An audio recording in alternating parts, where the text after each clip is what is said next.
take our turnover talk, though, into the Packers-Eagles game because I got a fun stat for you guys. The Eagles are actually number 1 in the NFL right now. They've only turned the ball over 3 times all year. Guess which team is tied for 2 with the least amount of turnovers? The Packers. The Packers. We don't give the ball away, and we don't take the ball away. So Steven. Yeah. So if we have a turnover, we're cooked. That's all I'm going to say. If the Packers turn the ball over 1 time against Philadelphia, they're cooked because Philadelphia does not turn the ball over. And Philadelphia is actually, if you guys actually look at Philadelphia's stats right now, they're not really good at anything. They're 10th in points per game, which is good. I'll give them that. That's decent, right? But in total yards, they're 24th. Yards per play, they're 17th. Passing yards, 25th. Rushing yards, 19th. Defensively, 19th in points allowed, 23rd in total yards, 17th in passing defense, 19th in rushing defense, 25th in sacks, and 19th in takeaways on defense. So they're not really good at anything except for not turning the ball over. And, having a veteran team, they don't have a ton of penalties. So if the Packers were a team that caused turnovers, I'd be like, hey, we just need one big momentum play to shift this. The Eagles, are vulnerable, but we don't make turnovers either. So I think this is going to be another game where I'm mad at Matt LaFleur because the Eagles just drain the clock and do these slow, gross drives. And Jordan Love is barely on the field. And then we throw 3 screen passes. And then we have 1 special teams mistake. And then the Eagles go up and we can't get back. And then he finally releases Jordan Love to throw the ball down the field at the end of the 3rd quarter. Jordan Love puts 2 touchdowns up near the end of the game, but it's not enough. It's just going to be the same old Matt LaFleur story. We're going to come out flat. Except for one thing. What's that? This is now the Luke Musgrave Green Bay Packers. Exactly. Which means we're going to lose by 4 touchdowns. But what I'm saying is that everything in the universe, every ounce and molecule and atom in the universe has said Luke Musgrave is never going to be a star. But what happens if he actually does play well? I will eat my hat. The thing is that he gets open, he's fast and he gets open, right? He gets open. He used to only just fall down and not know where he was and be like, oops, or drop the ball. And then he elevated to kind of falling forward. So if he could take a small step, I would be happy. Luke Musgrave had a very good preseason. Luke Musgrave is not a terrible tight end. Luke Musgrave is less than half of what Tucker Kraft is. Even if Tucker Kraft was healthy in this game, I don't think the Packers, as they're playing now, would beat the Eagles because Matt LaFleur is on a stinker and he is getting outcoached in every single game. And until I see otherwise, I don't know how we're going to stop the Eagles from mandating how this game is played on every single snap. But remember, the Eagles are also on a stinker where they're getting out coached. And just at the end, their talent pulls them over. That's why this is kind of this is this is a mirror game, except it's one of those funhouse mirrors where it just looks all warped and whatnot because they're both just jacked up. They're not living up nearly to what their potential is. And just remember, what was the fun stat I sent you earlier? Who has more receiving touchdowns this year? Caleb Williams has more. Caleb Williams has more. He has as many receiving touchdowns as he does Heisman trophies and overrated player awards. But anyway, has more touchdowns receiving than Matthew Golden. But the number one thing that we are mad about the Packers this year is LaFleur kind of in his play calling at times and stuff, especially the Carolina game. But what if the Tucker Kraft injury shifts him into actually playing calls how we want him to, and getting creative again and going down the field. Like when Malik Willis had to come in and play a quarterback, we'd win games, and you're like, how is LaFleur even doing this? Right? And doing actually under center play action instead of these RPO garbage things. Now, another worry I would say too, though, is the Eagles' strength is their D tackles, and the Packers' problem has been their guards and their centers. Yes. So I am terrified that Jordan Love is going to get absolutely annihilated today or on Monday, because if those 2 defensive tackles take over the game, Jordan Love's not going to be able to do anything. So we might have to keep it back. But they haven't been playing as well this year. The offense and defensive line for Philadelphia is not quite. No, that's true. But Philadelphia's 2 best players are still their 2 defensive tackles, I'd say. And you could throw Zach Bond in there, but he hasn't been as good as last year. Right now, their 2 defensive tackles are their best players, and our biggest weakness on the offense is our center guard rotation right now. So that's not a good matchup for us. Jordan Davis scares me, but what's his name? The other guy, Jalen Carter, doesn't so much. Jalen Carter doesn't scare you at all? He does, but he's continually gotten worse every game of his career. He's continually gotten slightly worse. Like, if you look at his analytic grades, they're just going straight down from his. It's because he's not spitting on enough guys. That's what it is. But I think he's one of those. He's one of those egomaniac players that ends up having like not a great career because their ego is just too big. They're just too talented and they just have a big ego. There was an interesting thing that we had in high school, or my sophomore year. We had a guy who was a tackle, and his big brother was on the team. So he is in the weight room, and so his big brother taught him the discipline and everything else. Once his big brother moved on, graduated and whatnot, then he no longer had that desire, and he didn't work out nearly as hard. And he wasn't half the player that he was his senior year as he was a sophomore year. The reason why Jalen Carter was so dominant his first year is because he had Simon right there. He had the big brothers to say, all right, hey, little brother, come on. You're in here with us.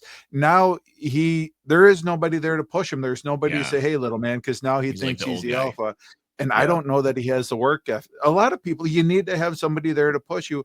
I don't know that he recognizes anyone else there. So his work ethic could be a part of it. But yeah, Doug said, his analytics have proven that he's not the guy that he was 2 years ago. So, well, this was the worry when he got drafted. Remember, his talent level was like a top 2 draft pick talent level. Oh, yeah. And he dropped down to, what was it, 9 or 10 to the Eagles. And everyone's like, oh, he's so good. And it's true. He helped win a Super Bowl. Don't get me wrong. But the major concern with him was his mentality. How dedicated is he to being the best he can be? Because his talent is like best defensive end in the league by a mile, but his work and his mentality are like, nah, I'll just get by, right? So, like, if he's doing that, great. Please do that against the Packers, please, because like I still think he's terrifying. So let me throw you guys some other stats out there about the Packers, because I have been talking crap about Matt LaFleur, and I think we can be so much better. So right now, Packers are 11th in points, almost identical to what the Eagles have scored, believe it or not, right, in total points, but they're better in yards per game, 8th, better in passing. They're also 8th, better in rushing. They're 19th, and time of possession, they're 18th, right about middle of the league, where the Eagles are actually 5th. So that's a big difference. The Eagles' time of possession. Yep. So points allowed a game, Packers are 8th, top 10, much better. Yards allowed 5th, much better. Passing yards allowed 9th, rushing yards allowed 5th. Sacks 14th, a little bit better, but about the same.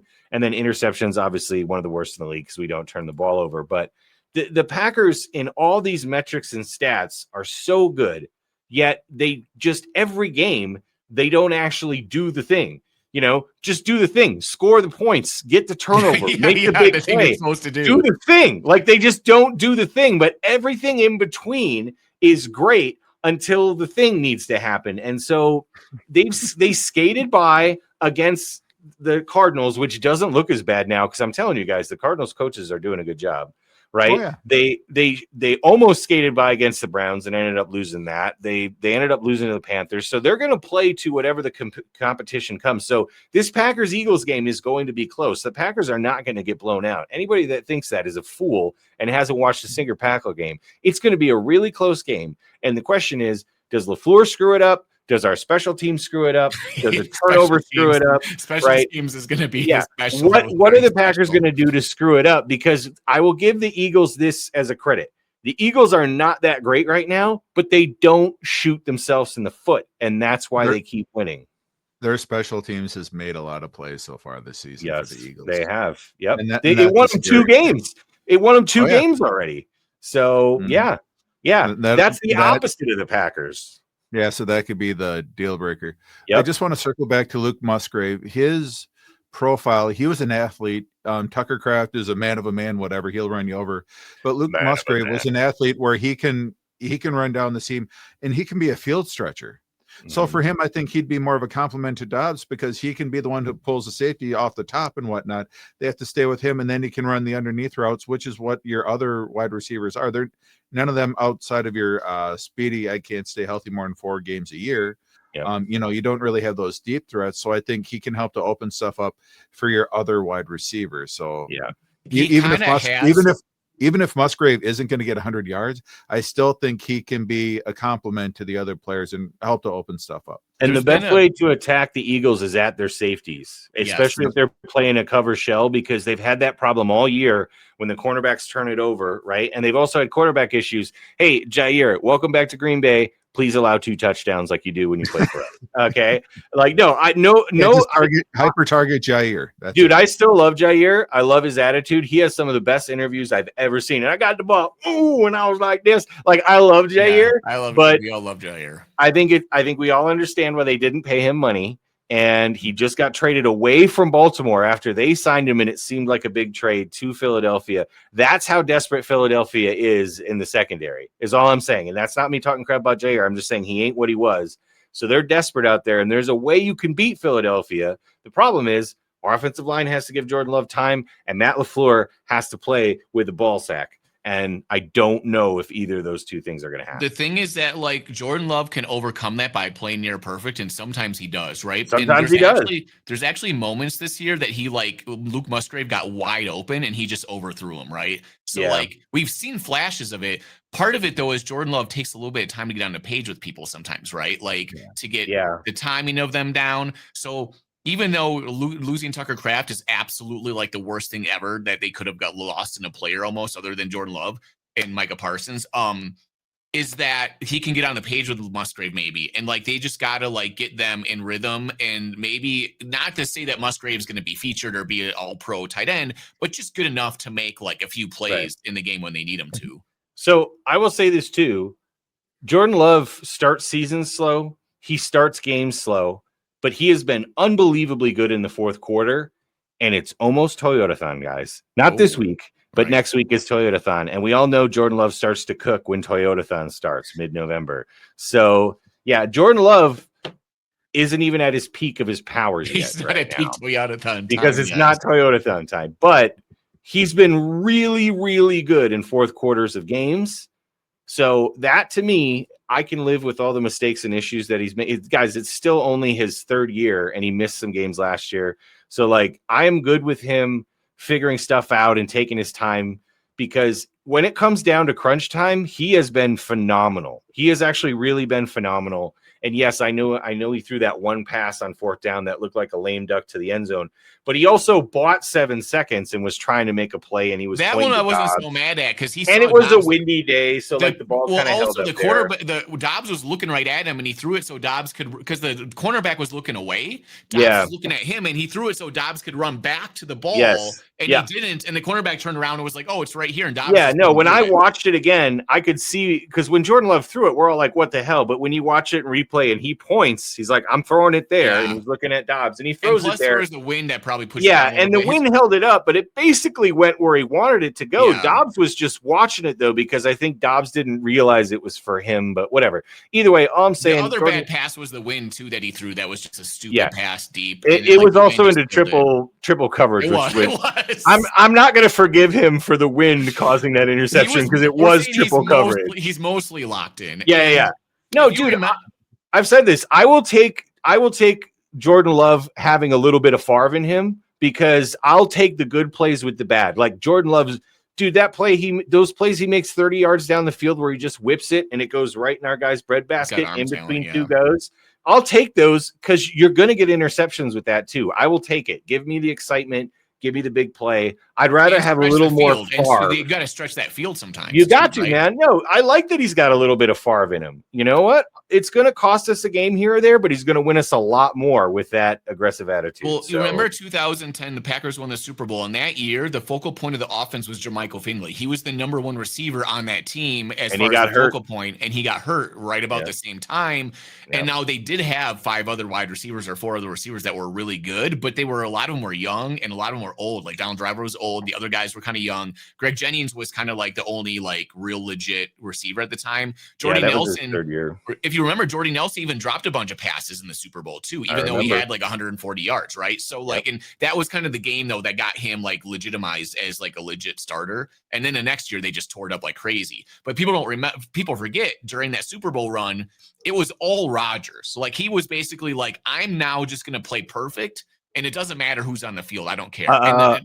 And the defense was unbelievable in the playoffs. Yeah, they did. The defense was unbelievable in the playoffs. But Rodgers also scored a lot of points. He did. Like 40 some. We were up like 24-0 on Atlanta before like Atlanta even knew what they were doing, yes. right? And so, but in the Super Bowl, the defense had that pick six. They had that turnover. They got to Ben Roethlisberger. So like the defense was excellent. And dude, our defense is really good. I like the Packers defense a lot this year, even though we have some areas of concern. I mean, there's still a top 10 defense. I think the defense this year is better overall because we can actually stop the run and we can actually pass rush. But like that team couldn't pass rush other than Clay Matthews a little bit. And the defensive backs were just all amazing. The defensive backs were like all pros all over the place, right? The defense is so much better than last year. But the biggest difference is we've caused 3 turnovers all year this year. Mm-hmm. By this time last year, we had 13 turnovers. We were second in the NFL. Because remember, X himself had like 7 in a row. He did. Well, people just stopped throwing at him. We're not going to throw so, at that guy. And I think that stuff kind of evens out. So here's hoping in the second half of the season, the Bears only get 3 turnovers and the Packers get 17. The Packers right? get 3. That's what I'm hoping for. Just reverse roles. Give us 17. You guys get 3.